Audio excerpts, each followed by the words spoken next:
And welcome to the Tuesday, September 21st board voting meeting of the Exeter Township Board of School Directors. I do have the sign-in sheet if anybody wants to make public comment if you did not get a chance. Does anybody else still need this? Okay. All right, then we will move on to the Pledge of Allegiance.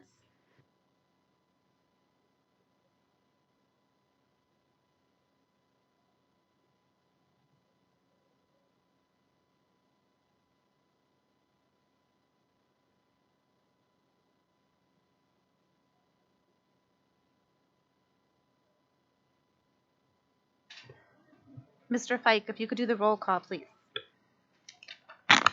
Allison Wilson. Here. Hunter Ahrens. Here. John Fiddler. Here. Dr. Ann Herring. Dr. David Hemberger. Here. Michael Chapina. Here. Anthony Chowdhury. Present. Harry Miller. Here. Michelle Stratton. Here. 8 present, 1 absent.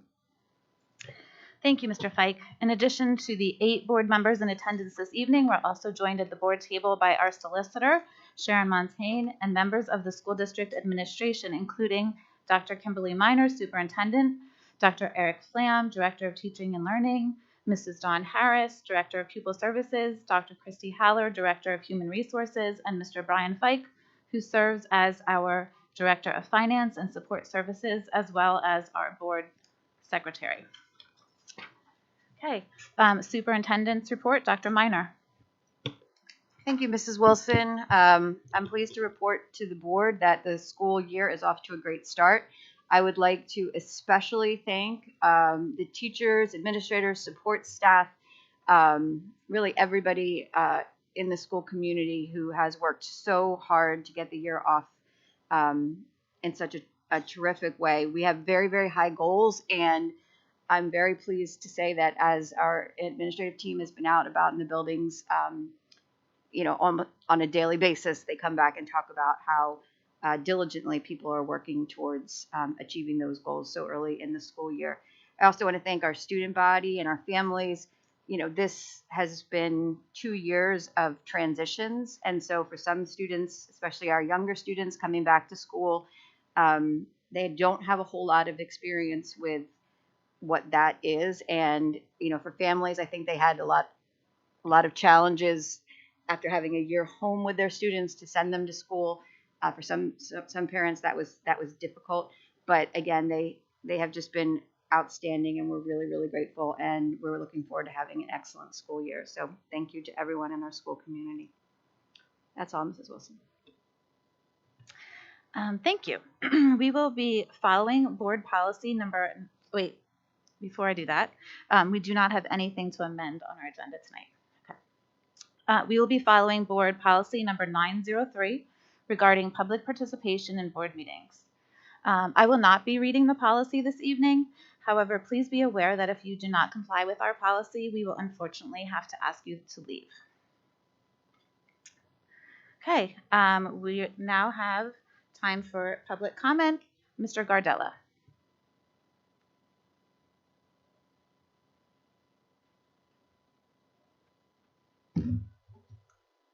I'd like to define a term for you all. Legacy, this is from the Merriam-Webster Dictionary. It's something transmitted by or received from an ancestor or predecessor or from the past. Mr. Fiddler remarked at the last school board meeting that he did not know about poor scores because the previous administration did not highlight them. Very easy to find Pennsylvania school district scores online. Serving as a school board member, why would you wait for the administration to tell you about scores in the district? What will the legacy of this school board be for the community of Exeter? Many of you will not be a part of this organization. Some after serving only a single term in office, some not even that. What are you leaving this district and this community? Your legacy will be an out-of-control budget with unjustified annual tax increases. You'll be leaving a legacy that will make it exceedingly hard for any future disciplined school board to reverse your direction, even as many residents shoulder the burdens you have placed on them. Your legacy will be the creation of shadow committees with the power to implement curriculum materials and instructional methods that have not shown any positive impact on student achievement, while circumventing any established approval process, ensuring that a significant lack of transparency results in a diminishment of trust between the board, administration, and the community. Your legacy will be static student achievement with poor results in reading proficiency, mathematics proficiency, and graduation rates. You'll be leaving behind a highly divided community because you refuse to take the time to truly engage honestly with them, including community members without children who still must subsidize your profligate spending. The student achievement results will not change without a school board that questions the curriculum, instruction, and assessment methods recommended by this administration without evidence of efficacy. You will have spent more time over the past few months discussing a LERTA agreement that will enable one soon-to-be former board member to ingratiate himself with his employer than you have spent publicly discussing your comprehensive plan in board meetings. At the April presentation of this compliance level document, the board president asked for a vote to be added to the May voting meeting, and yet my reading of agendas and minutes since then show no such vote took place, and there has been no further discussion. And no wonder. The plan is poorly designed, with very little specifics about the necessary professional development to improve instruction, and few plans to communicate to the community. It's no surprise that you don't want to publicly discuss this plan. There are so many challenges and so few strengths identified here. In fact, 2 of the strengths in this document are that there are no strengths. As an education professional with over 30 years of experience in improving academic achievement and notable national experience in mathematics curriculum, instruction, assessment, and professional development, including as a published high school mathematics textbook author, I feel confident in guaranteeing that this comprehensive plan will be a failure. Not only will it not result in your 100 goals, but this administration will be back in 3 years providing excuses for why it did not work. And what will your legacy be then? Thank you. Excuse me, Mr. Gardella, you were terminated as a superintendent in Michigan. Could you share with the community? In general, you don't usually engage during public comment. I mean, that's the point of public comment. I'm just asking if you'd like to ask me a personal question, well, then why don't we handle that offline? Well, I just want to. I don't think that's germane. You just Mr. made a DePina. statement. I think you're really trying to made target a statement and make excuses for your own. You just made a statement about something that you have this level of experience, but you were terminated. Absolutely.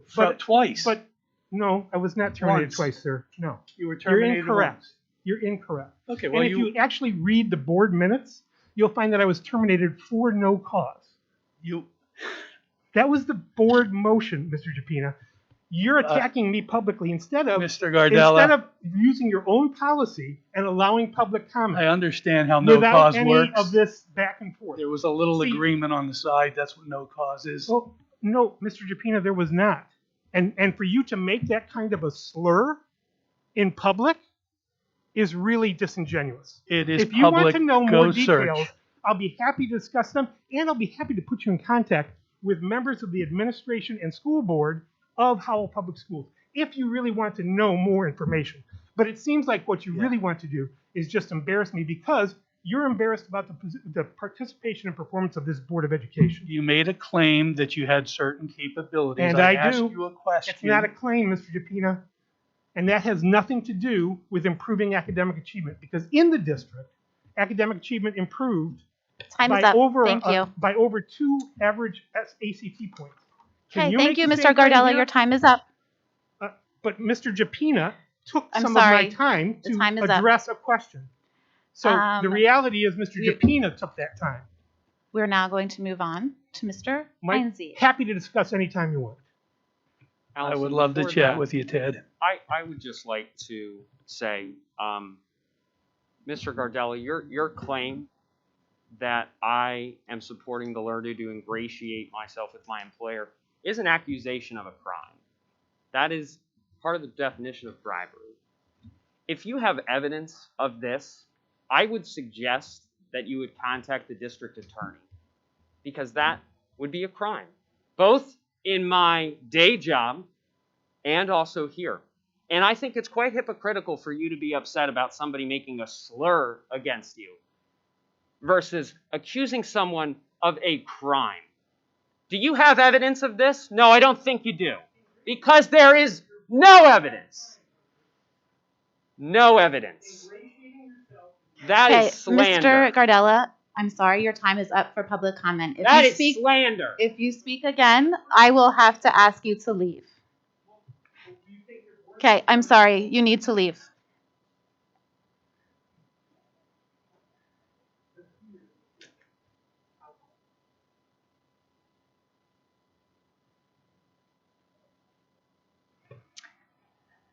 I'm sorry, Mr. Heinze.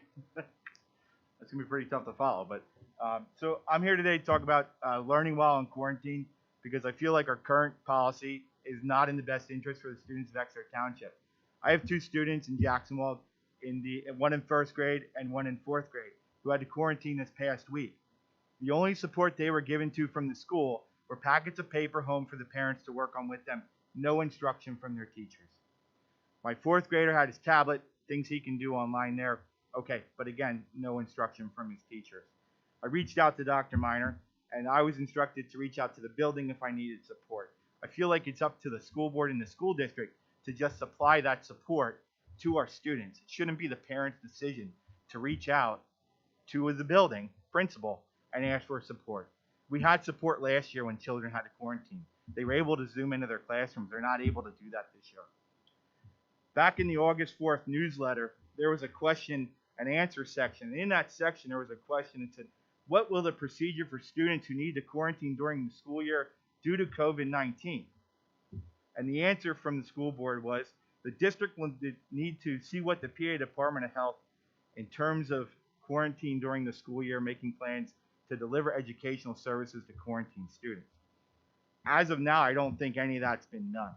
I went on the PA Department of Health's website and found some information about education. And it recognizes on here, it says the recognition of instructional programs that may count towards instructional time requirements is a local decision to be made by each school entity. I'm not sure what that is for Exeter Township.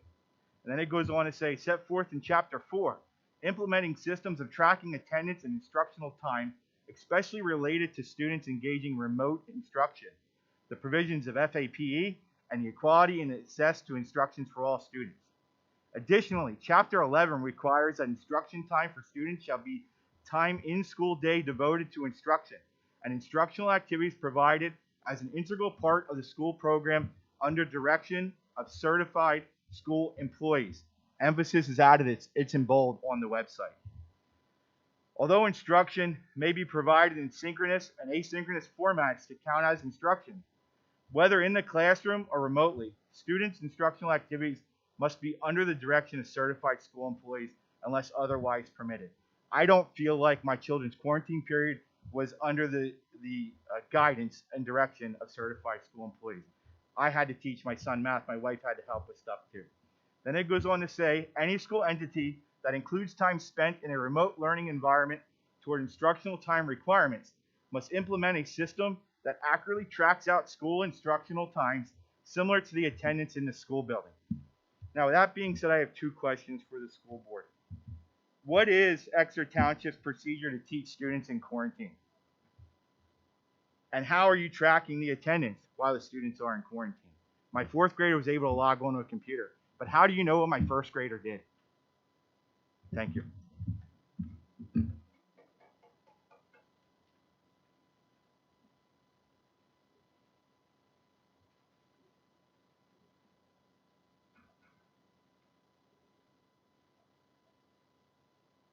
Thank you, Mr. Heinze. We will address those questions, the answers to those questions, in the notes that go out. Also, Dr. Miner, have you heard anything about the stay-in test? I saw that today on an email we got from PSBA about testing daily for quarantine for students who have been exposed. Has there been any talk about that anywhere? Testing for COVID? Yeah. Not that I'm aware of. If that came out today, I wouldn't have seen it. But we did get an update from the Secretary of Education regarding new guidance, and that was sent to Mrs. Harris, so she'll be reviewing that, and then we can report back to the board today. It was sent today.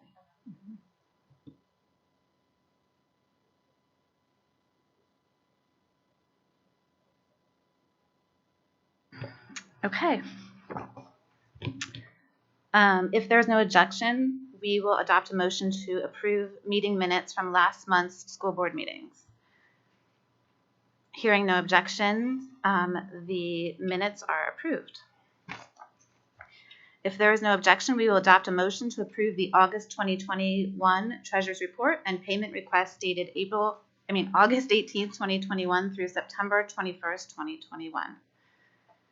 Hearing no objections, the Treasurers Report and payment requests are approved.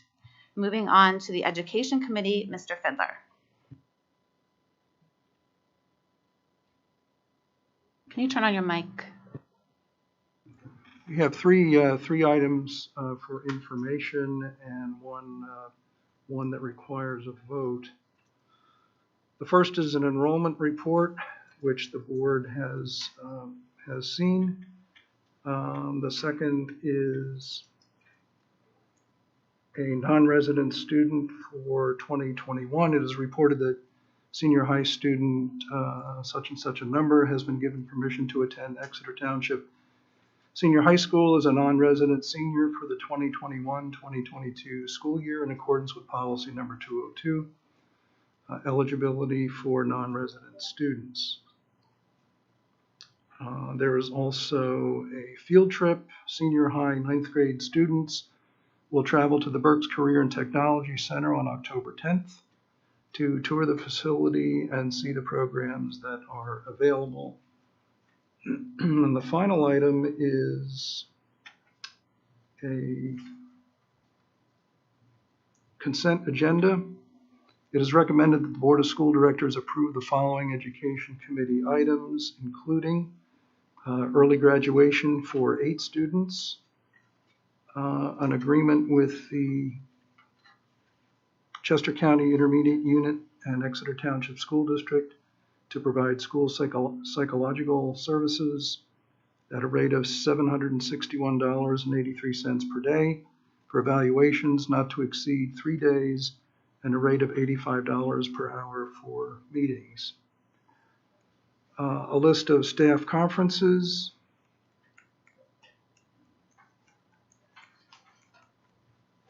And that is it. So that is the motion. Second. There's a motion and a second. Any discussion? Yes, I actually have a question on the IU services. Why are we looking for those outside of Berks? Was BCIU not able to supply those services? I'll ask Mrs. Harris to answer that question, Mr. Fidler. Yep, you are correct. They don't have the staffing at this time to provide the service, but what the actual service is if you recall, we hired a new school psychologist, Chad Rutherford. He's coming to us from Upper Perk, but he's not here yet. They're holding him for his time there, so this is coverage until he gets there. Thanks. That's it. Thank you. Mrs. Harris, I do have a question about that too. I see 2 names in terms of the providers. Does that mean that it will be receiving the services of 2 individuals at that daily rate? Okay, that makes a little more sense. Correct. It seemed like that was a lot for Yep, one no, psychologist. that's correct. Okay, thank you. All in favor say aye. Aye. Opposed? Any abstentions? Motion carries.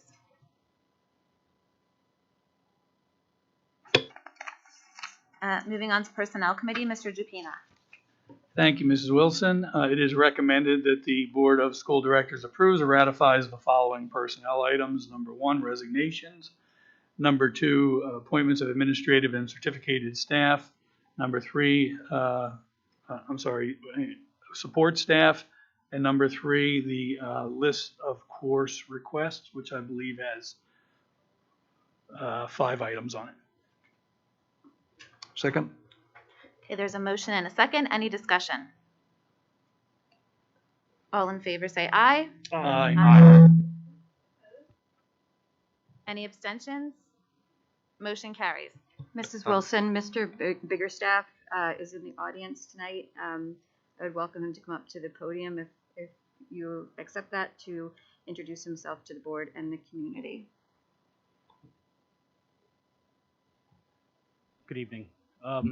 So as you saw on the board docs, my name is Stephen Biggerstaff. I'm currently the Director of Facilities and Contracted Services for Daniel Boone Area School District.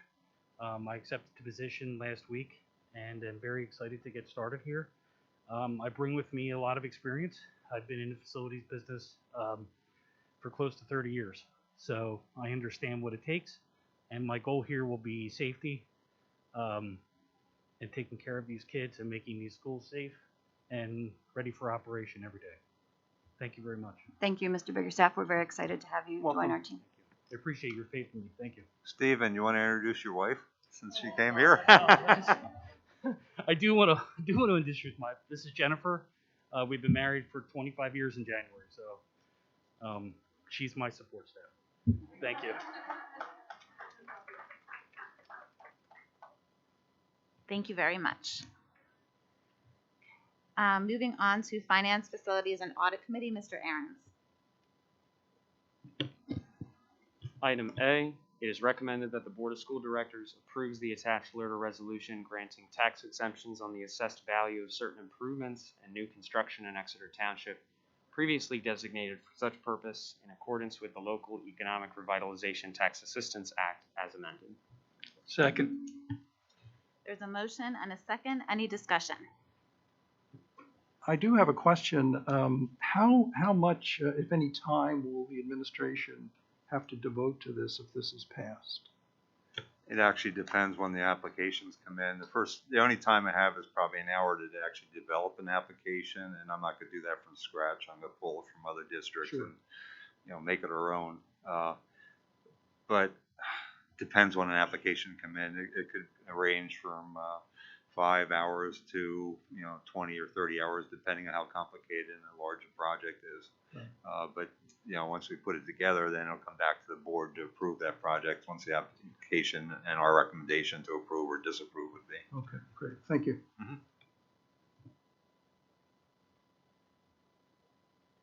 All in favor, say aye. Aye. Aye. Opposed? No. Any abstentions? Motion carries.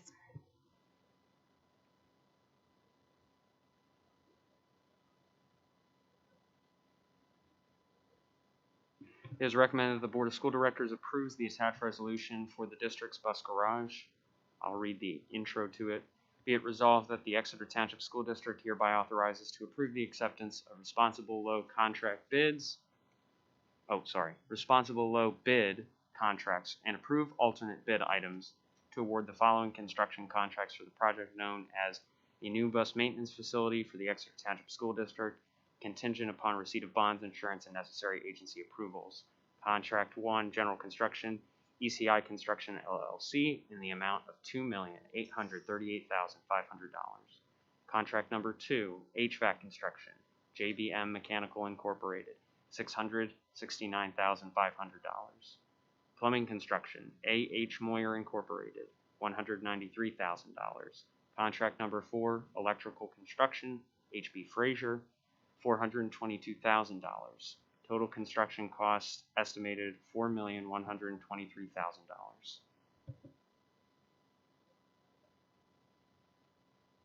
Is there a second?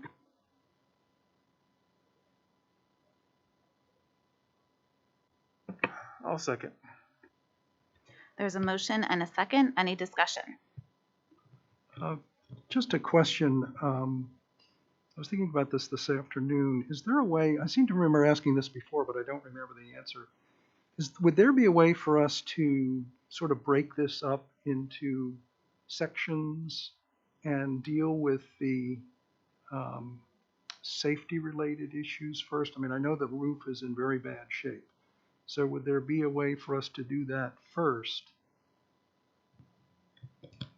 without jumping into the whole project with both feet? Brian, I see you on. I was going to say, it's not just the roof, it's the whole structure.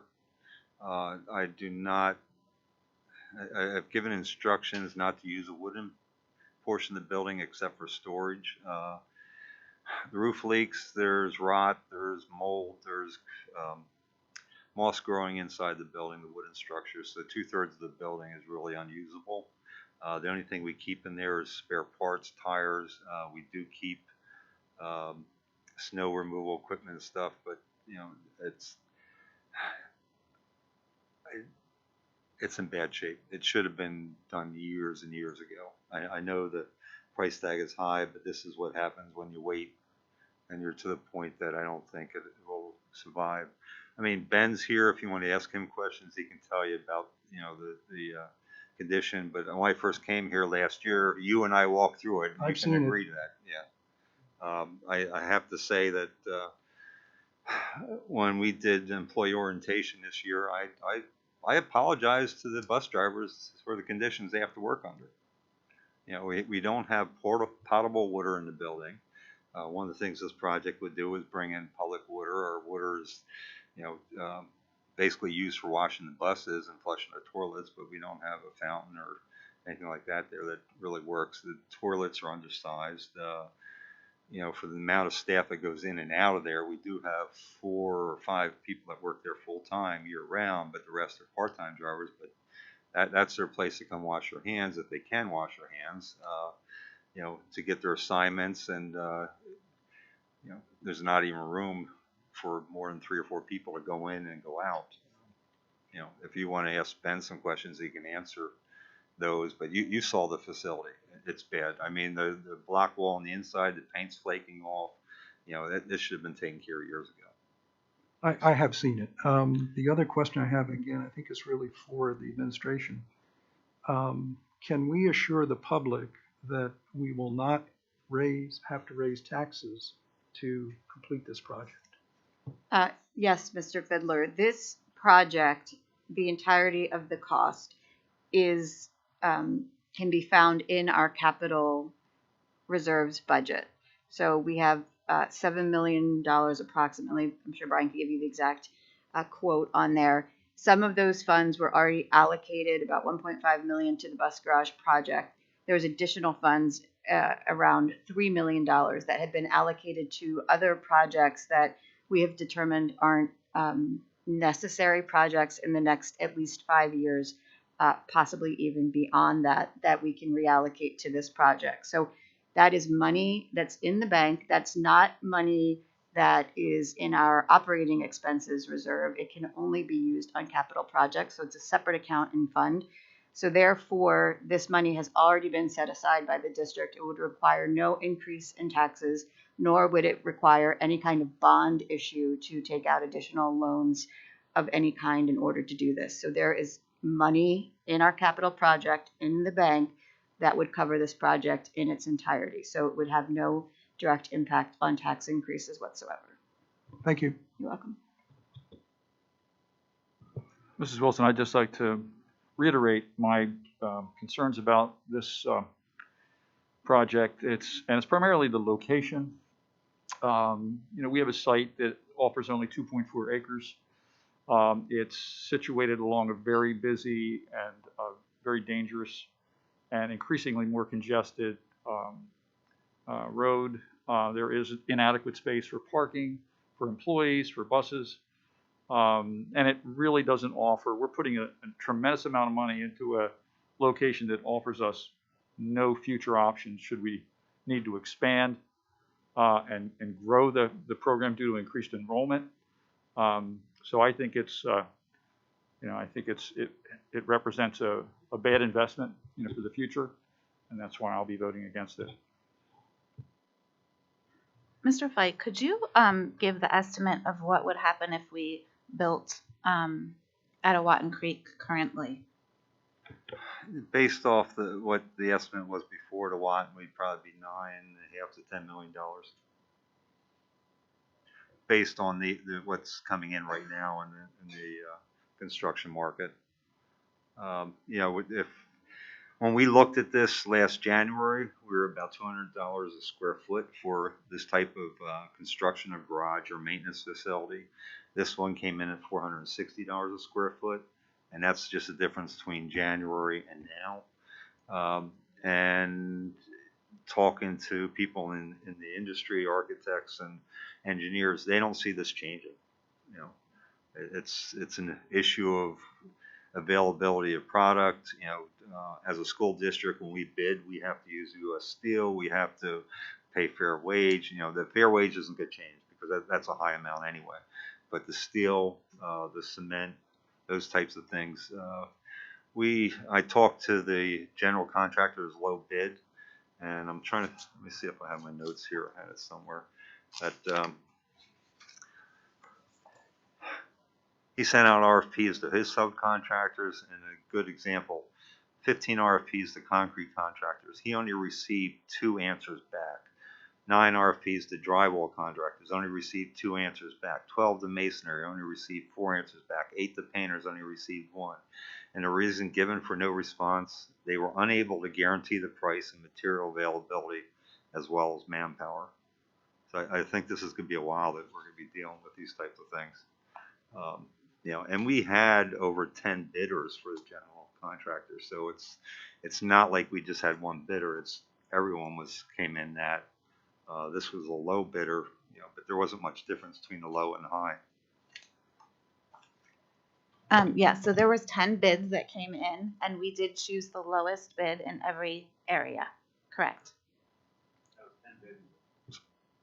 10 bids on the general contractor. I think there was less bids on the HVAC, the mechanical, and electrical, but there's still a substantial number of bids on those too.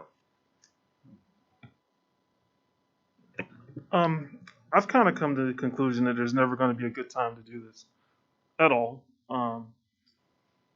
You know, I think this has been going on for at least 40 years in the school district. And I think it's time for us to move on and move on to other things and stop this debate from going further and further. It's now a public health issue now where someone can get hurt going into that building. Hopefully it will last through the winter before hopefully it doesn't collapse. And I think we just, you know, we went through every plan. We even looked at putting one here at Lausch. We looked at Owatin. We looked at all these other things and all these scenarios, and this is the most economical, unfortunately, because it is $4 million, and also not causing any tax dollars to be increased. And I'm going to vote for it. I think we just got to move on from this. Thank you, Mr. Miller. This is the strong recommendation of the administration. Neither Brian nor I are in any way comfortable continuing to keep our employees in that facility one day longer than we have to. We do believe that this is the most financially responsible activity that we can undertake. Any kind of repairs, we would be looking at the same types of costs and labor increases, and they would be Band-Aids on, as you mentioned, a project that is now decades old, that has been a can that has been kicked down the road by numerous boards and administrative teams for years and years, because it's not popular to spend money on something that doesn't involve children directly. However, busing is an absolutely essential function of the district. The vast majority of our families require busing in order to attend school, and we cannot, in good conscience, I believe, continue to say that we're going to provide busing and then ask our bus drivers and our transportation administrators to work in a facility that is simply unsafe. And we anticipate that this facility will be a 45-year project, and again, completely contained within our capital reserves, so no tax increase, no need to borrow money. Again, I would really struggle to see what other options are really viable and on the table if the board would not approve this tonight. Truly, I don't know what the future of busing children in Exeter could realistically be. So I thank you, Mr. Miller, for your comments. I've got one other question, I guess to Mr. Fike and to Dr. Miner. What kind of assurances do we have and does the public have that this will be the price? Even if we don't start tomorrow or next week or next month. We have 30 days to accept bids. They cannot, right? They can withdraw a bid, but Right. They basically had up to 48 hours afterwards to withdraw, so they can't withdraw it now. But we have 30 days to accept the bid.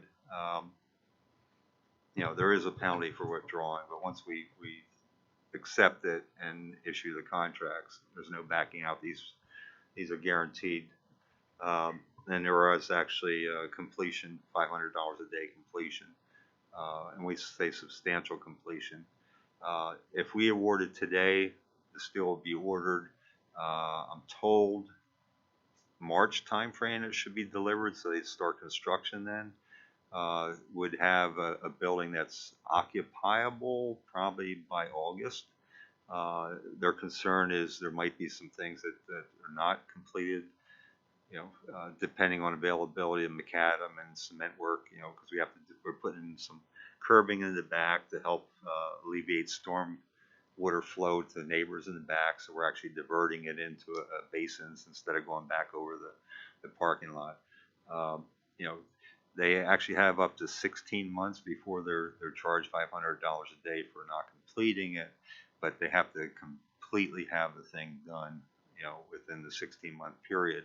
Originally, when we put out the bids, we had 12 months, but at that time, back in July, they were saying 3 months for the steel. Now it's all signed 6 months, and the steel pre-engineered building said they'll be able to hold that for another 30 days, but after that, it might take longer. Mr. Fike, if I could, no, that's fine.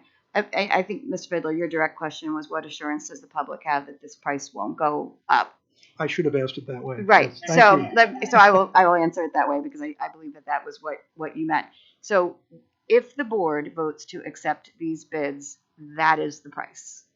That is in fact what the bidding process is that is the price. That's a contract. They have agreed to do the work at that price.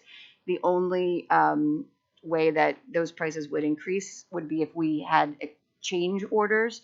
This is not the type of project where we're going to be asking for change orders. It's a very tight project with very few, there's no frills in it, so we don't anticipate having change orders. So the bids would stand.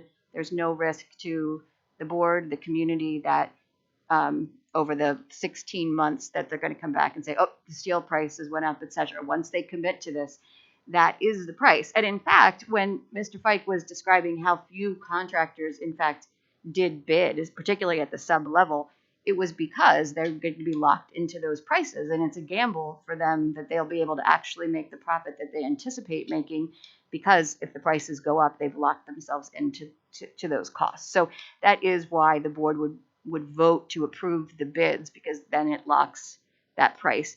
And in fact, as Mr. Fike said, if they don't complete it in time, then the district actually is able, under that contract, to charge them $500 a day as a penalty for not completing it within that time frame and for that price. Thank you. I didn't follow the advice I used to give to my students, which was say what you mean. There you go. Thank you. I'm pretty much known for that, so thank you. Allison, I wanted to add a couple of things. I think part of the idea that we moved to this location and wanted to continue on the Kerr Road location was because the board had not authorized the administration to go seek additional permits and variances from the zoning hearing board back in, I believe it was October of last year. And I don't think that there is a will among the board members to go to an alternative site. If we weren't to go with this site at this time, we risk the building becoming compromised with any type of load-bearing snow that we might have in this season or even next season.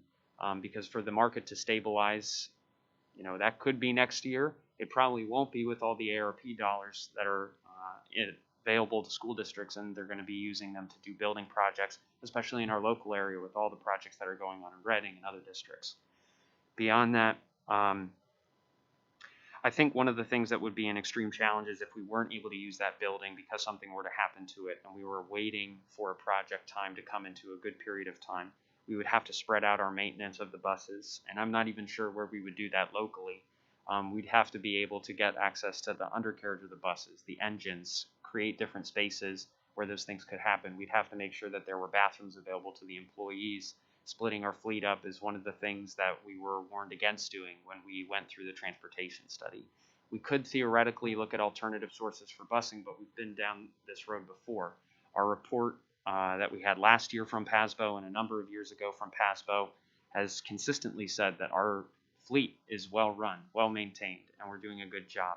And I think to start to split that up in the hopes of getting either a better price or getting a better location with a future board is just rolling the dice in time we don't have. And I think that, as much as I believe that the Awatin Creek site would be better than the Kerr Road site, and I did vote for that, even if we were to use this exact design even this year and just go to Awatin Creek, we'd already be looking at past next school year to actually do this work.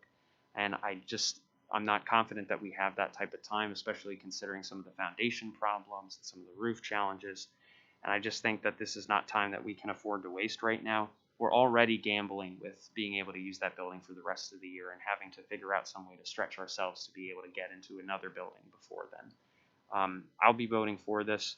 You know, I know that Anne 2 weeks ago asked, is there anything we could do to scale this down? Theoretically, yes, but again, we're running into that problem where we're looking to delay a project that's only going to be completed right before the next school year.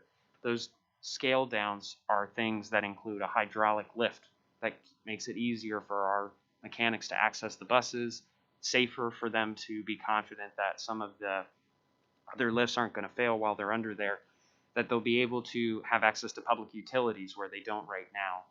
That we don't have to continually address some of the challenges with our sewer hookup right now. So I understand, Dave, where you're coming from, and I understand the desire of other board members to really preserve these funds because I have that same desire.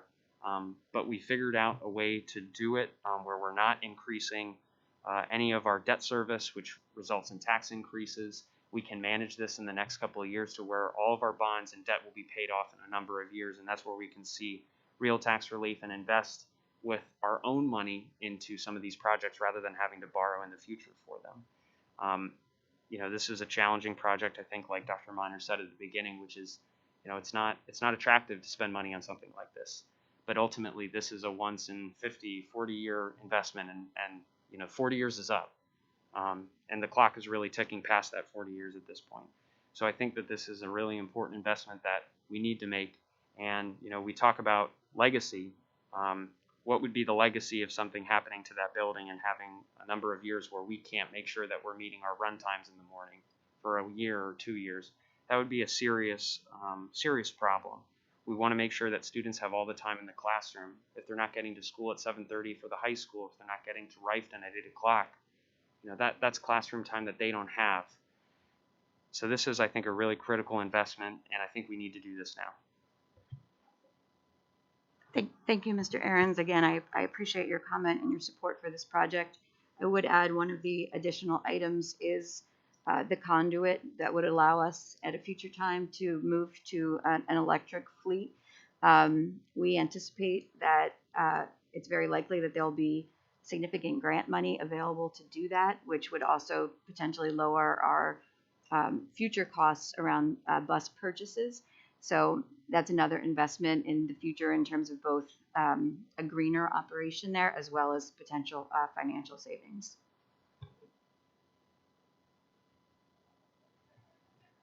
Okay. All right. All in favor, say aye. Could I ask for a roll call, actually? Oh, sure. Roll call, Mr. Fike. Hunter Ahrens, Aye. John Fiddler, Aye. Dr. Ann Herring, absent. Dr. David Hemberger, No. Michael Chapina, Anthony Chowdhury, Aye. Huey Miller, Aye. Michelle Stratton, Allison Wilson, Aye. 6-2, motion passes. Thank you. Okay. Moving on to the election of PSBA officers for 2022. Most of these were voting straight through. Should I do 2, 3, and 4 first? Okay. So it is recommended that the Board of School Directors vote for and approve numbers 2, 3, and 4. Second. All in favor? Any discussion? All in favor, say aye. Aye. Opposed? Any abstentions? Motion carries. Do we have a motion for one of the candidates? I'd like to make a motion for David Schapp as PSBA President-elect for 1 year. Second. There's a motion and a second. Any discussion? I'd just like to reiterate one thing that the BCIU board also, you know, was faced with the same decision and voted for David Schapp as well. So I have some confidence in their vote. Okay. All in favor, say aye. Aye. Aye. Opposed? Nope. Any oh. Okay. Any opposed? Motion carries.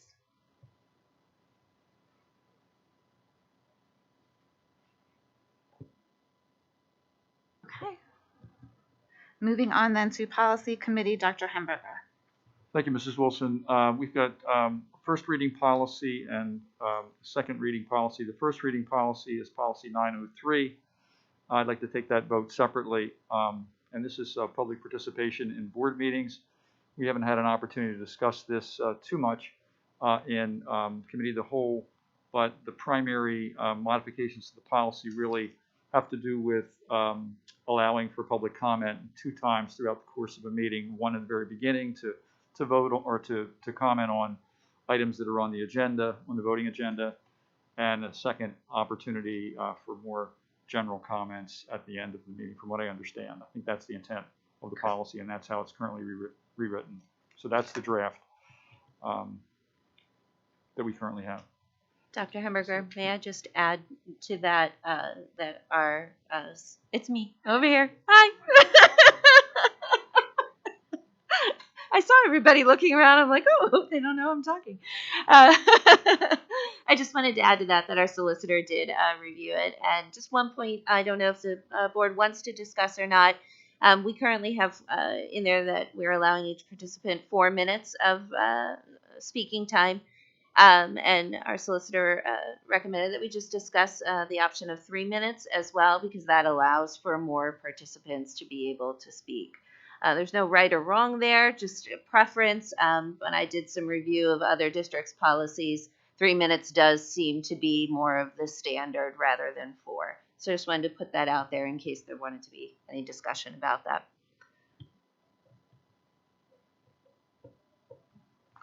I'd prefer to keep it at 4. Second. Yeah, I'm fine with 4.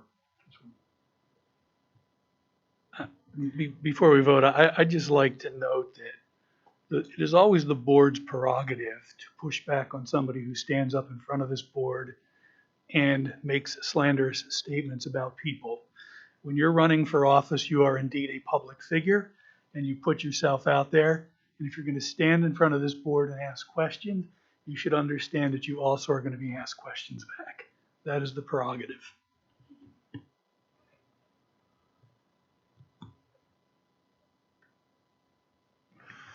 I'm for having the 2 separate areas. I think one of the things is, it's good to have subject matter, give a chance for the people to read what the subjects are, and then at the end, if there's anything random that you want to talk about with us, that's when you can have that moment to do those particular things. I think it fills up a lot of time when we deal with, we need to really focus on the subject matter of what we're talking about, and then, what we're, whether you object to it or whatever, what's subject to that meeting. I think it kind of diverts us. But I think having it at the end, if there's anything that you want to say it. We're here for communication purposes, and there's always this concern if we're not communicating. Well, we give you 2 times to do it. 1 time in the front and 1 time in the back. And I think that's a very good thing for everyone to understand that no one's hiding anything. There's nothing we're hiding. Everything's right here. You want to discuss it, we'll discuss it. Mrs. Wilson, I'd just also like to say that there's another element to the revised policy, and that has to do with any additional item that's added to the agenda after it was initially published would be subject to, if it was added during the meeting, would be subject to an additional public comment period. So just to clarify that as well. So I'm recommending that the board adopt for first reading policy 903. Second. Okay, there's a motion and a second. Any more discussion? Okay, all in favor say aye. Aye. Opposed? Any abstentions? Motion carries. Recommended that the Board of School Directors approve the 2 policies on the agenda for second reading. There's a motion and a second. Any discussion? All in favor say aye. Aye. Any abstentions? Motion carries.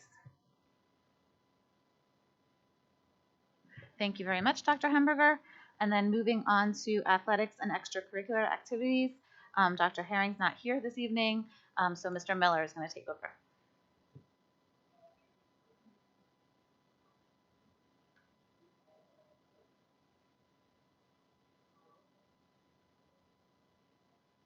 Sorry. Could you hear me? Okay, sorry. I think it's worth doing again with your mic on. But Mr. I'll do it with my mic on. How about that? Sorry. It is recommended that the Board of Directors approve the varsity baseball foul ball fencing protection per the attached quote. Is that good? That was excellent, Mr. Miller. Wonderful. Thank you. Second. Okay, there's a motion and a second. Any discussion? I do have one question. I think there was a question that came up in the last, when we were discussing in the committee as a whole. Is there a way for that netting to go down and be reused? Like, we don't have it to need it during the winter time. Is there anything on that? Yes, they'll be on pulleys. Okay. Yeah. And we were concerned about that too, because the wintertime, there's a lot of trees there and branches can fly into it. Yeah, leaves and everything. Concerned about, dead branches flying in and cutting the netting. Okay. And once again, this is kind of be inside of our budget that we have currently, or is Yes. this okay? Yeah. And it's also a safety issue. We know Okay. that. Thank you. Gotcha. All right. Okay, all in favor say aye. Wait, I have a comment. I know we just voted to, and I voted to spend $4 million to do something we should have done 30 years ago, and I used to play baseball, but $131,000 for a net just seems costly to me. Is there a way that we could do it cheaper? I guess that's the question. It's not just a net, it's actually a backstop, because when we move the field to where we're at, we're basically putting foul balls into people's yards, onto the road, into their houses. There used to be, on that side, there used to be trees that covered everything. Those trees are missing that used to, probably 100-year-old oaks that had died. With the way they play baseball now, and I guess Tom McGaff's here somewhere, but at the older days we had what they call clamshells, which is backstopping over the batter. Now they don't have those anymore, so the balls can go up and over the fields. Since we're in a residential neighborhood, it is a problem. So, I think we should clarify, we actually do have a clamshell. We use one For now. practice. Right, but there is a clamshell, and a clamshell would be a solution. It wouldn't allow people to play baseball the way that, with a backstop, but we do have a clamshell. Yeah, and it is used for the tournaments as well. I'm not sure though if I really don't know if they would allow us to play a regulation game with that current clamshell that they have. I know that the tournament summer ball, weekend ball does, but I'm not sure if high school could play with that. And we just got that clamshell last year, so they can still play during the summer, just to stop the safety issue. But during our games right now, we still have, I should say, Mr. Laff has students out in the street, waiting for foul balls so it doesn't hit anyone, but they're still going into the neighbor's house. We've broken fence, we've hit the dogs, we've pounded their porch, their roofs. That's what happens when you have a field in the middle of a residential neighborhood, I guess. Again, I'm going to clarify Mr. Fiddler's question, which is there a less expensive option? And there's not. So Mr. Legath and Mr. Fike have done due diligence and spoken to engineers about what the potential remedy to preserve our neighbor's property, which I think is part of a school district, is being a good neighbor and not inflicting destruction or perhaps the murdering of a beloved family pet, in addition to having students run into the road or young children run into the road to catch balls. That creates an unnecessary safety issue. And I think as long as the school district and the school board are in favor of having a sport like baseball, and they have provided for coaches, etc., to not provide the proper equipment is nonsensical. I mean, to have a clamshell and then not be able to play baseball at the league level because catchers can't catch, that doesn't make sense. So if the board is committed to athletics as being a part of what Exeter does, as well as being committed to not inflicting unnecessary damage on our neighbors, I'm very confident that Mr. Fike and Mr. Legath have presented to you the most cost-efficient, safest option that allows our students to do what the board intends, which is to play baseball. Was this project bid? This is on a CoStarz project. There's only certain people that can do this type of work that meets the standards, I guess you should say. We looked at the metal fencing, but you're talking a 50-foot high fence there. And this is probably the most economical. The CoStarz for metal fencing would have been in the $250 range. Mr. Fike, can you explain what CoStarz is, please? CoStarz is a state bid contract. They go out for certain things, and they bid things like macadam, sports equipment. You're basically piggybacking off the state's bids. And it's a conglomerate of all Pennsylvania schools can join CoStarz, and they put in the specs that they want the state to bid. We pay like a $50 a year fee to be among that. But it's basically bid by someone else, another government. We piggyback off their bid. So this was bid then? Right. And there was actually two different companies that have this type, and this was the cheaper of the two. And it has to be a high fence there. Like I said, it's 52 feet, I think, is the top. So the balls, they might go straight up and come down the other side, but they're not going to hit the cars or the street. Right now, we have a 30-foot high fence that's just flying right over. And that's a fence. It's not even a backstop. It's just a straight-up fence there. What is installation? This is all-inclusive. I mean, If we award, they're talking 2 months to start. I think the poles have to be set 12 feet into the ground. I think they're 72-foot poles. The top of the pole is 52 foot, so it's almost 20 feet in the ground. Mr. Fike, do we anticipate that this would be ready for baseball season? It would be ready for March, start of the season, yes. do we have a similar issue with the homes behind the softball field? No, because softballs don't really travel that far in the back. They're not going at the speed. Plus, the homes behind the softball field, I think we have an issue with cars parked there, which we have to watch out for. But the homes behind the softball field is up 2 levels. The softball field's probably 20 feet above the road or below the roadway. The houses are probably another 20 feet above there. And for some reason, it always seems to be right field that the foul balls go. It might be, I wasn't a baseball player, so maybe there's a real reason for that. Because you have lots of righty batters. Okay. And our softball field, it'd be a left field that the fouls would be going. Are we aware of any upcoming large expenses for athletics in the near future? I'm not aware of any, but I would have to ask Mr. Legath that question. I don't believe he's here. Yeah. Okay. And so this was a budgeted item for this year? Yes. Because this has been going on for 2 years. The neighbor's been very accommodating, upset but accommodating. I was up there the last ball game they had, and during that game, 7 balls either hit his house or went in his yard. And he was sitting on the porch listening to these things bang off the roof. Was the price of this affected at all by any of the materials costs? Not yet. I think the quote's good for 45 days. Okay. Thank you. I just want to say I am supportive of the net. My concern is the installation cost. If you look at this, the net is $37,000 approximately, and the installation is $89,000. Showing my ignorance here, I guess, in understanding this, but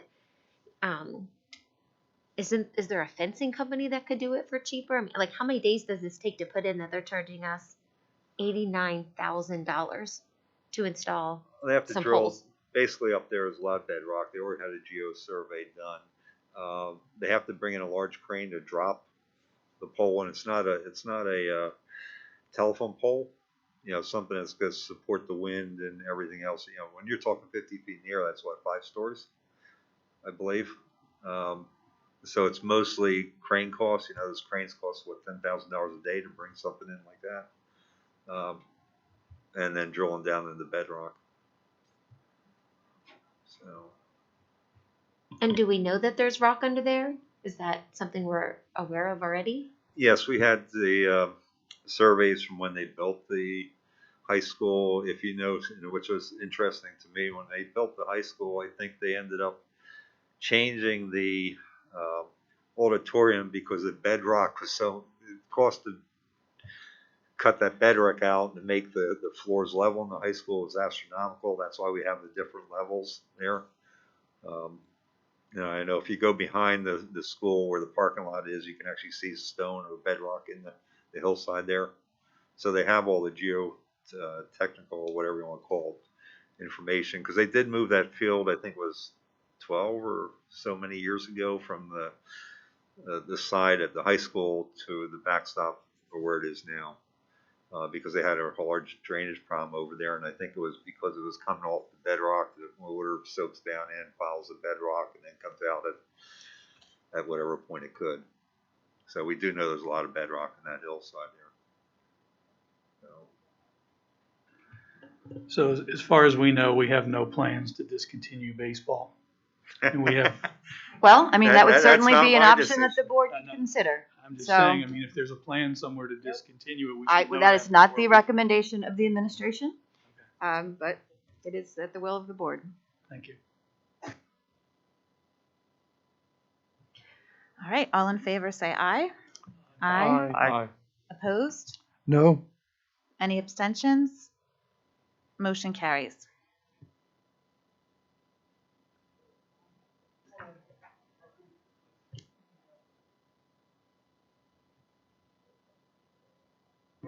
Mr. Hury, can you put your, Mr. Hury, Mr. I keep Michael. doing this. Sorry. All right. Fall sports are off to a good start. Unfortunately, we lost the last game, which we should have won, but you know that's a whole nother story with the football team.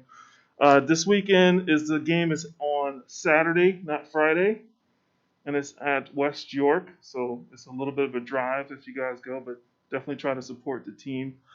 The homecoming is going to be on October the 7th, and the homecoming, the actual game is going to be on October the 8th. Okay, so it's going to be against Governor Mifflin, which is going to be a tough game. They have a running back that's ridiculous there, so hopefully we will try to win that game, but you know it's going to be a challenge. Hopefully we'll win. So other than that, that's all I have for the sports. Mr. Miller, Sure. since you brought up homecoming, I think we have to address an issue that emerged this afternoon regarding an announcement of a no homecoming dance. And I just wonder, I mean, we've gotten besieged by social media and people questioning that matter. So I don't know if we can have a discussion on that as to how we arrived at the decision and just where we are. Thank you. Yeah, absolutely. So the administration considered all of the possibilities for homecoming events. We did not have a bonfire last year. We did not have a parade. Those are longstanding Exeter traditions, and we're very happy to have those, as well as the football game, the presentation of the homecoming court. It's my understanding that a homecoming dance has not always been part of the Exeter homecoming tradition.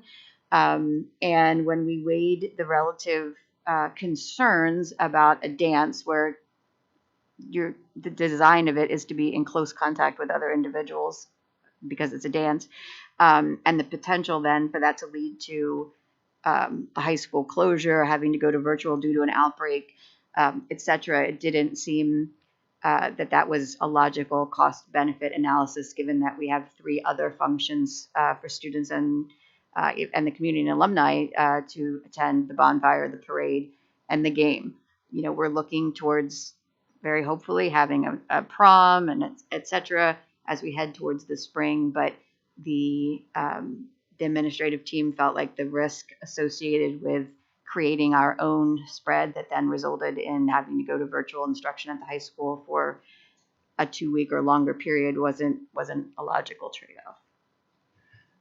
I hear what you're saying. I would postulate that football is also a contact sport, so that there is.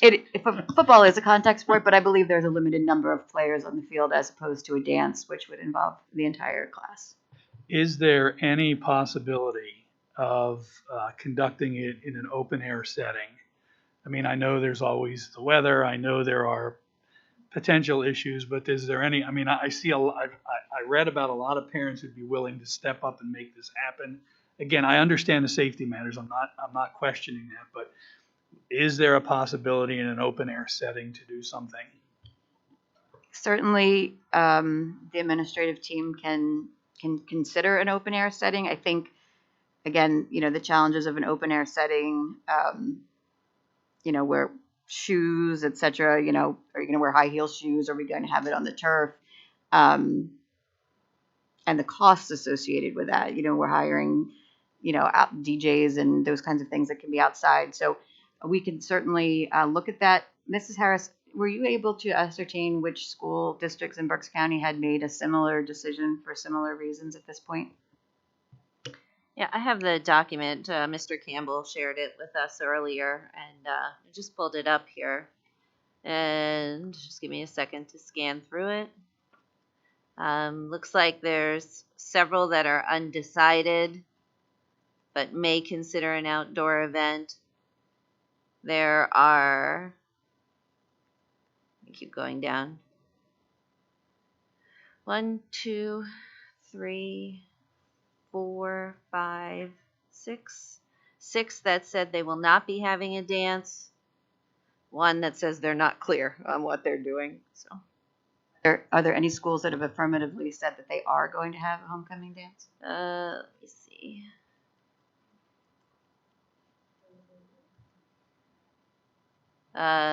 Daniel Boone is continuing with the dance, but they will be monitoring this on a daily basis.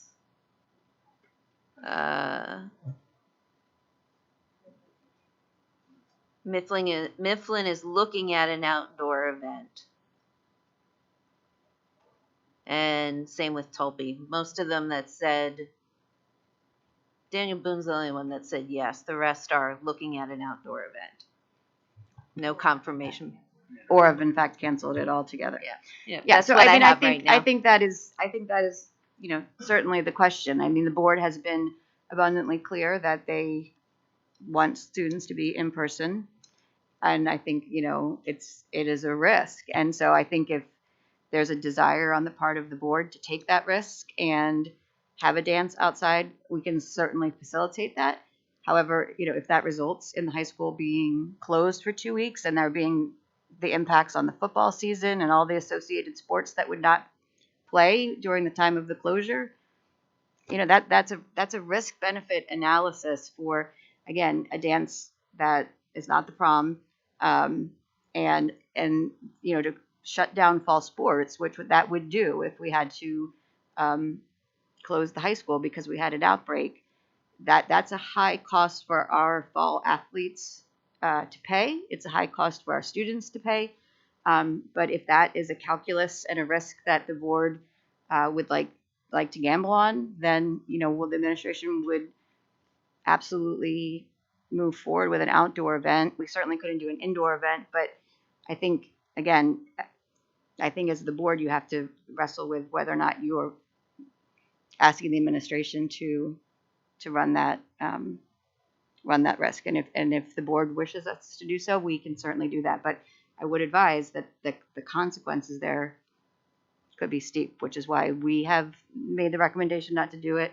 And only one school district has committed to doing it at this point, because I think they all recognize the potential costs if we would create our own outbreak. Well, I can't make a unilateral decision, but I would at least like to recommend that the district at least explore it. I would agree with that. I know we have a lot of students who are really eager to do things like this, and a number of the students that participate in student council and class officers take a larger hand than some of their peers. So maybe this would be a good opportunity for them to take on some of that work, because I know probably one of the concerns is, why would we do a whole bunch of work only to cancel this later because Delta continues to get worse? And I totally empathize. I want to with be clear, Mr. Ahrens, but that is not the consideration. We're not concerned about the amount of work. It's strictly, are we going to create our own outbreak that then shuts down fall sports, shuts down, fall play practice, shuts down academic learning, and forces students to go virtual. The amount of work, that work is done every year. We have class advisors who do that. That is not a concern. It is simply, do we want to be responsible for potentially doing that again, by our own accord? And again, my recommendation was that that's not worth the gamble. But, the reason that we have board members is because they represent the interests of the community. And so if the board would like to recommend that we move forward with it, we don't really have to, as an administrative team, consider it any further. We'll green light the event. But if fall sports end up being canceled and school ends up being virtual right after that event, then that is a consequence of that. So if there's a willingness, if you believe the will of the community is stronger to have the event than to keep the school open, then we would be happy to comply. It's not a concern, and from the work aspect. I appreciate that feedback, and I didn't mean to cast aspersions, so I appreciate your clarification with that. If that's the case, I would really be comfortable with looking to the students to really plan this type of outdoor event. We're taking equal risk with doing homecoming itself. And while there may not be as large a concentration of students in the stadium next to each other as there could be, with 100 or 250 students dancing, I actually kind of believe that they're probably on par with one another. So I think we're taking calculated risks all the time. But I remember a conversation I had with a community member, I believe it was last August, where he shared with me that he really felt like the students were missing, his daughters specifically were missing some of the best years of their life.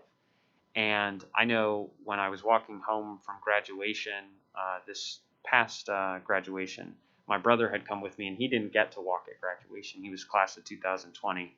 And he said, I really wish that they would have done something like this for me. And I understand why we didn't do that. And, there are good reasons for that. And I shared that with him, but that kind of hurts inside. And I know that we haven't done this. I didn't get to have a homecoming dance, but I thought when I was, I believe I was a freshman in college, and I heard that, I was like, that's awesome. I'd love to participate in that. I think that's the other thing that we thought about, Mr. Ahrens, and maybe you were the best person to ask is, how many homecoming dances has Exeter actually ever had? And again, if that had been a tradition that since the founding of Exeter, we had a homecoming dance and that was a priority event, I think we may have considered differently. I was told that the bonfire is much more longstanding, and again, trying to weigh the number of potential risks versus the relative establishment and importance to the community. So my understanding is that is an event that is maybe only taken place a handful of times as it is. And so to potentially incur that risk and again, impact the football season, academic learning in the classroom for something that is not an established tradition here at Exeter. But again, and I would ask Mrs. Wilson to determine on behalf of the board. I know it's not an agenda item and we're not taking a vote, but if the consensus is to ask the administration to proceed with an outdoor event, I'd like to hear that from the board, because I'd like to know that the board is confident that that is, a risk that they're willing to take for the importance of this event. And we would be happy to comply with that. Well, you have my endorsement. You can do a straw poll. This is not a vote. You don't need any motions. I just wanted to add something different, and that is, if this is working, that I think it's important for all buildings to be consistent as much as possible with, what they're doing and information. And the Riften school has the Monster Mash, and that has been canceled. I'm on the APT, and to the best of my knowledge, the parents are not upset about this. I know my son's in 6th grade. He missed out in 5th grade. He's missing out this year. I'm disappointed. But so just want to say, if we do end up going this route, you also have that dance, then I don't know how you could say yes to one and not to the other. So I know it's not the right time of year, but Walton Creek has a luau, usually in the springtime. So just kind of thinking ahead here that if you open up one spot, then in fairness, you need to open it up to everybody.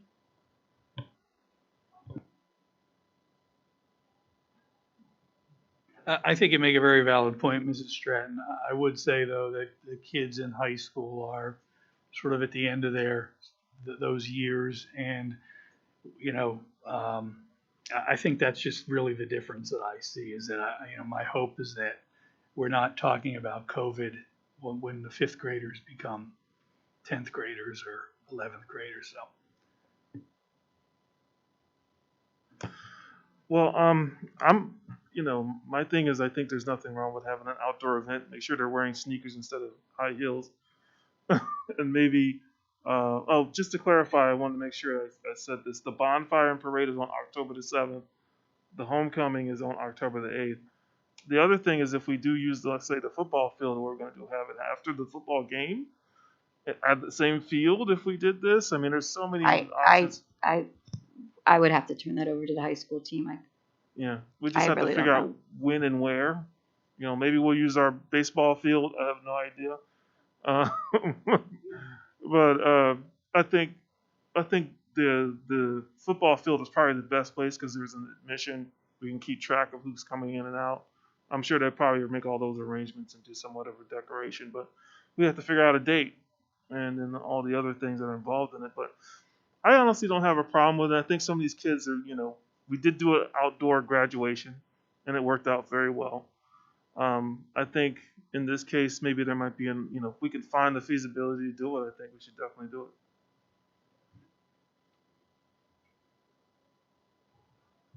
Anyone else have thoughts?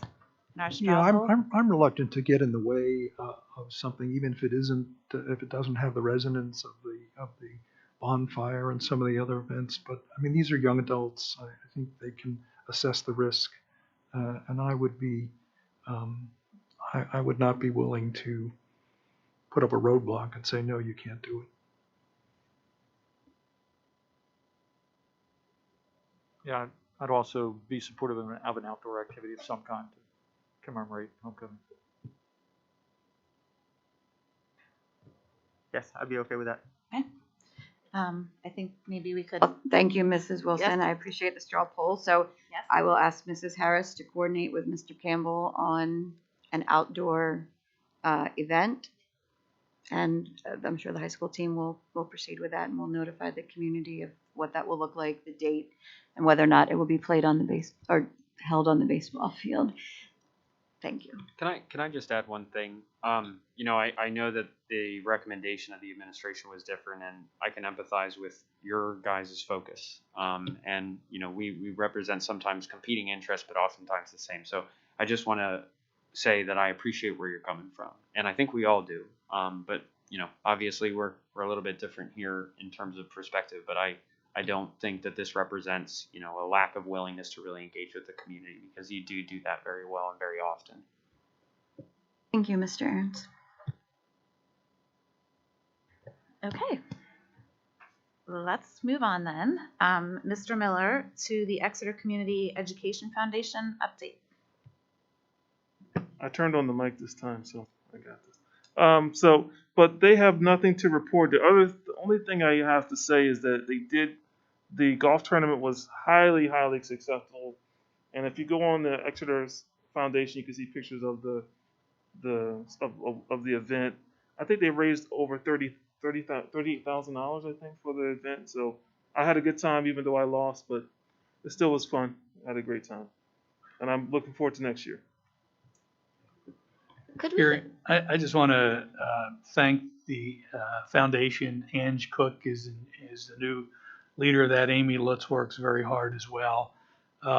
It was incredible to see the list of participants, of contributors. of supporters, and it's just really impressive the work that they're doing and the support that they give the school district. And I really want to thank them for all the work that they did. And thank you for reporting that out. Thank you. I just want to ask, would it be possible if we have Mrs. Cook or Mrs. Letts come and talk about ECEF? It's been several years since they've done that and spoken to us and really told us about all the great things they do. And not to say that you do a bad job in relaying this information, but just kind of an overview to make sure that our community is aware of this organization and maybe how they can contribute to that for the better of our students. I will text her right now. Okay, thank you, Mr. Miller. And moving on then to BCTC, Mr. Fiddler. The JOC last met on August 4th. We're meeting again tomorrow, and I'm happy to report that for the first time since I've been on the committee, we will have a meal cooked by the culinary students. So I'm really looking forward to that. A 3-course meal, and should be fun. So, yeah, best part of the job, right, Dave? Thank you. That's all. All right, BCIU, Dr. Hamburger. Thanks, Mrs. Wilson. Last Thursday, I participated in the BCIU board meeting. In addition to all of the regular matters that they address throughout the course of the meeting, they took this opportunity. It's the 7th year they've done this, to identify an outstanding community partner, and they award this to somebody who really is collaborating and cooperating with our school districts. This year, the award went to Brian Gottschall, who I think is from Exeter, if I'm not mistaken. Yes, he is. Yeah, and Brian is the director of the Department of Emergency Services for the county.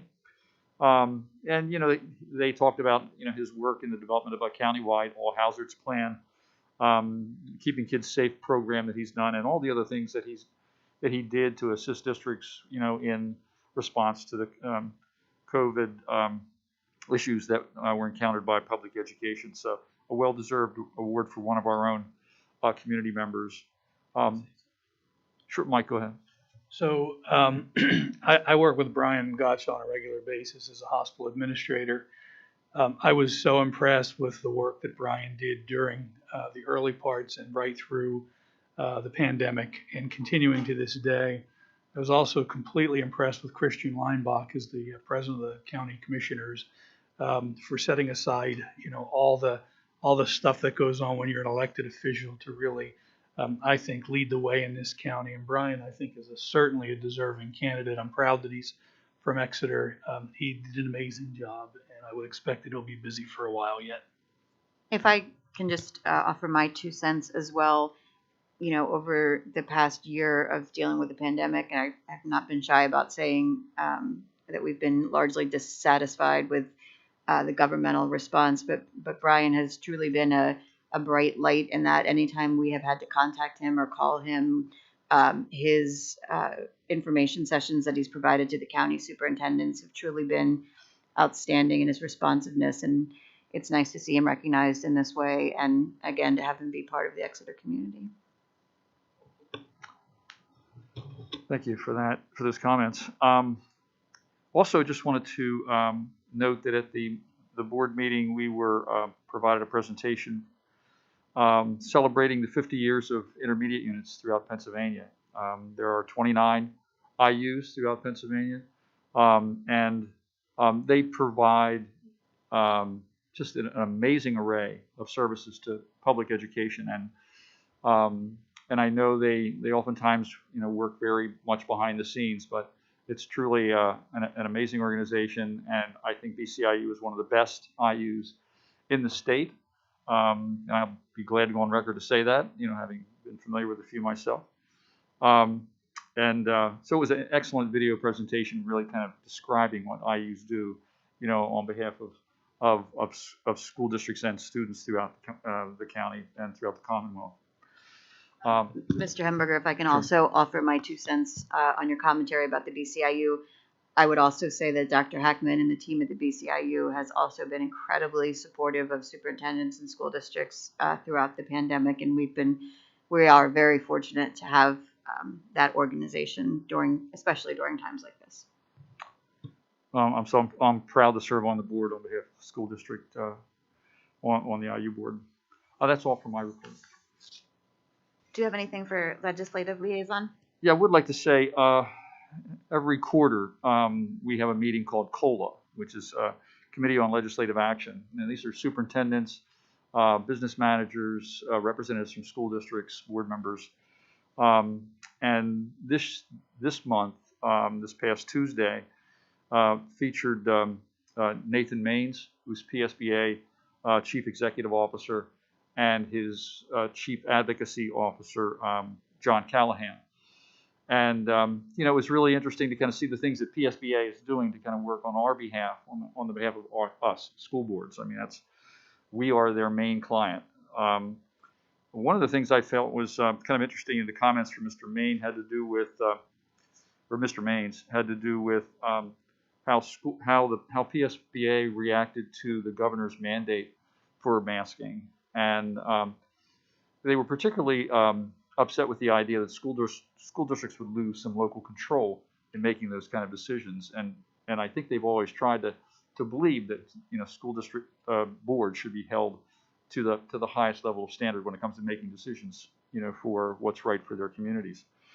And they referenced the memorandum to the Tamaqua School District, which came from PDE and was kind of threatening to some degree, and basically saying that school boards may lose, as individual members, may lose their sovereign immunity to be immune from any potential lawsuits as a result of making decisions to not apply the mask order in their school districts. And that was, PDE and PSBA saw that as a threat, to school districts and school boards.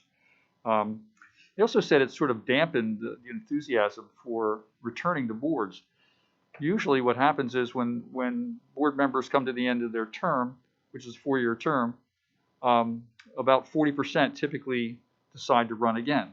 And what they're finding now with all of the controversies with school boards is that about 60% of school board directors are choosing not to run for re-election, and that's a troubling sign. And it kind of runs against what we've seen as a pattern of sustained membership on boards, which provides a level of continuity. It's important for the preservation of the school district to have the kind of the historic knowledge, the institutional knowledge of what's happening from year to year, and the turnover of that level of turnover on school boards is a little disconcerting. Also, we heard from John Callahan, and he reviewed a lot of the mandates, he reviewed a lot of the legislation that's currently being considered. Right to know rules are being reconsidered. There's voucher legislation, and obviously one of the big areas that we're all concerned about is cyber charter reform, and the whole idea of modifying the way that we actually pay for charter schools based upon a different funding formula and a tiered system for special education as well. We've had conversations about this as a board before, and this is probably one of the most important issues that PSBA is really kind of fighting for us for. On that note, I just would like to also mention that October 14th is Virtual Advocacy Day run by PSBA. That means that rather than going into Harrisburg and knocking on the doors of your legislator and meeting with your legislators, we'll all be doing that virtually. And all of you are invited. Simply go on PSBA website, register to participate if you can. Usually it's about a morning commitment to online to be able to interact with other folks throughout the state, and then possibly make some phone calls to your local legislator. So I would encourage all of you to consider that. If you have any questions about that and how to hook up with that, please feel free to let me know. That's all I have for my report. Thank you very much. Mr. Ahrens, Township Borough. The only thing that I wanted to share is that there was a member of the Exeter Township community that came to a Board of Supervisors meeting recently and brought up concerns related to water runoff that they attributed to the bus garage facility. After speaking with Brian about it, we understand that that is not actually originating with our property, and we've been in contact with the township to try and resolve any type of confusion along those lines, and we've been working well with the township zoning officer, and they're working on their end to address the concerns that he had. Because if they were concerns that originated with us, we want to be neighborly, but as they do not, I don't foresee there really being much need to talk more about it. Thank you. Okay. I just wanted to say that I think Jackson Wald is in the house tonight. So thank you for all coming. And we appreciate you. And we're hoping that you had a good start to the school year and it continues. So thank you. All right. Is there any board member that would like to be heard at this time? I just have a suggestion, and maybe something is already underway with the vote tonight on the bid for the garage. We've enjoyed good relations over the years with the neighbors. I'm just wondering if there's any thought been given to talking to them, sending them a letter, inviting them in, any number of things we could do just to let them know that there's going to be some activity there starting in March, and so we can preserve those good relationships. So that would be my suggestion.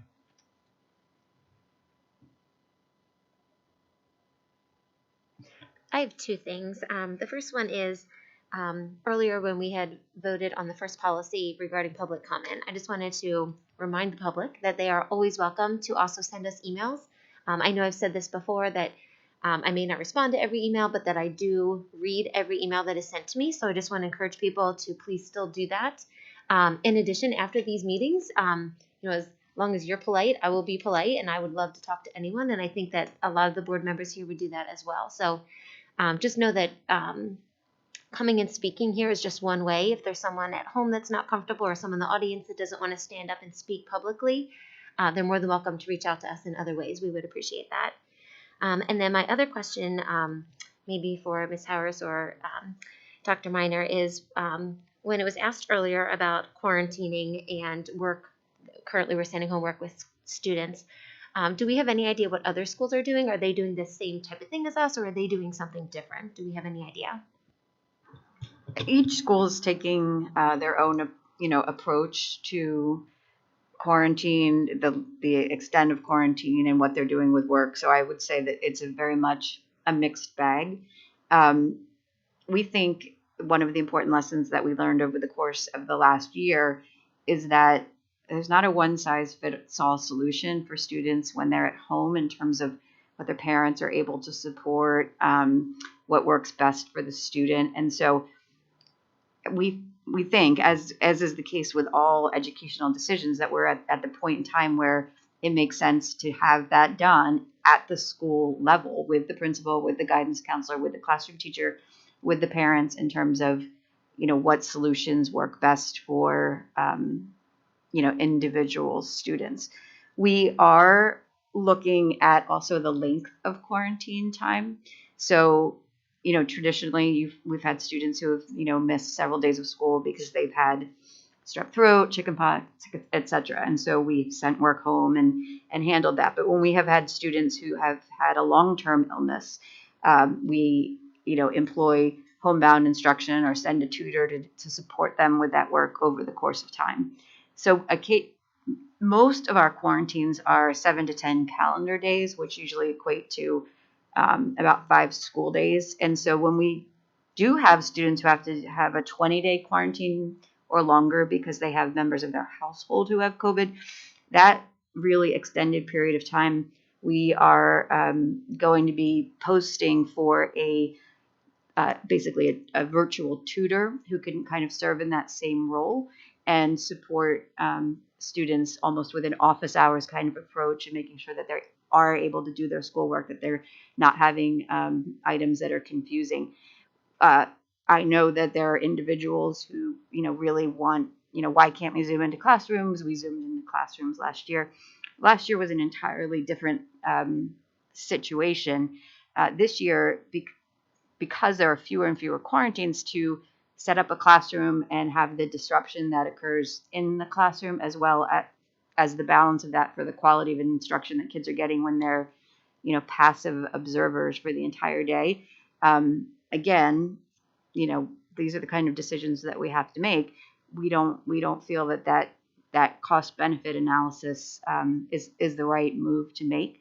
But we are very committed, and I say this to parents, and I don't say it lightly, to if your child is struggling, the people to speak to are your classroom teacher, your guidance counselor, are your principal. They are wonderful. They care about your child. They want to work and come up with a plan that's going to best support your child and your family. So that individualized approach, I think, is really, really important. Certainly students who have special needs, et cetera, may need greater levels of support, but to just kind of have a blanket approach right now, it doesn't make sense. Now, in the event, of course, we would close a building or an entire classroom, had to go virtual, we would certainly do this. But for the one-off quarantines right now, those are the approaches that we're taking.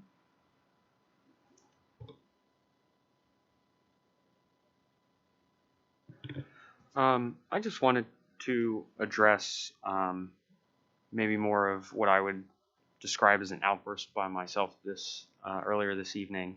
That certainly took me off guard, and that was completely false, and the intimation is potentially criminal. It's not necessarily a crime that I was accused of, so I want to try and be careful with my words with that. But I want to say to people who are watching or people who are in the audience, what we're seeing right now, even as board members, is an eroding of the binding in our community. And I'm not sure what the source of that erosion is, but it's insidious and it's dangerous. And to be able to come and make up absolute lies and think that it's okay, and think that it's part of public discourse, or that it's bold or courageous to say things like that, should alarm us. I signed up for this. It's my job to take criticism. Right on. Bring it on. That's what I'm supposed to be doing. That's what we have to deal with. It is what it is. But I would just encourage you, as people who are watching these meetings, as people who care about this district, care about your community, care about our state, care about our country, to expect better from people, especially people who are running for public office. I could say a lot more, and it's probably not appropriate that I do, so I'll leave it at that. But I just really want to encourage you to recognize that this means a lot more than what we just do here on a Tuesday night. This is what kids see. This is what we think of when we go to a ballot box. This is what we build on expectations for the rest of our lives for. And it matters. Thank you for that, Hunter. It is difficult to come here, I think, on Tuesday nights. And, when your daughter says before you leave, I hope the police are gonna be there tonight for you. It's really hard. But I know we all believe very strongly in public education, and that's why we're here. Because we care about the kids in our community and the families in our community. And I hope that shows to all of you. I'm also going to say that what Mr. Gardella did tonight was a form of bullying, because we've allowed him to stand at that podium and say whatever he has wanted to say, and he thought he was going to be able to do it tonight, and that is not acceptable. And anybody who doesn't stand up to somebody like that, who's mouthing untruths and making excuses, and then when a legitimate question is asked of him as a public figure who's running for office and he doesn't want to answer that question, you have to really make a determination as to whether or not he's fit to sit in this chair. I will say personally that I've gone through a lot of stress myself. I've been targeted. I've had my address shared. I've been threatened. And, understand that I'm a volunteer. I don't get paid. Neither does anybody else at the table except for the superintendent of schools, Don Harris, of course, Mr. Fike. But we're all volunteers here. We work very hard and spend a lot of time and energy to help our community and to be treated as if we're criminals or we're trying to steal something or we have some hidden agenda is not right. And I think we need to stop this. We need to stop this silliness of what's going on right now. And we need to start getting, we're trying to focus on trying to get our schools better, get our kids the right type of education, and to deal with these silly things that is accusing me of all these different things. I mean, it's just insane. We're volunteers. We worked hard. And we paid to get here in certain cases because we paid for campaigns and all these other things to be on this board. We have no political influence of anything. We're just trying to help our kids. I have 2 kids that went to the school district. I have one at Penn State right now, and I have one in there right now. I want him to have the best education possible. And that's why I'm here. Not to deal with all this craziness of, I don't know, CRT and all these other little things and being threatened that we have to have police sitting at our door for this is the silliest thing I've ever seen. And I'm so tired of this in this community. And it's embarrassing. The other thing is, I don't know how many apologies I've got. Oh, Fury, I'm so sorry. Oh, this is not our community. Thank you for speaking out, those who are. But those who aren't, I mean, please, feel free to talk to us. Please come to some of these meetings and tell us how you feel. Because the small groups that are coming in here are the ones that have the loudest voice at the time. They've been screaming. We've had to escort people out. It's crazy. This is not how it's supposed to be. We're here to do business, not deal with all these little things. This is not a political job. This is about education.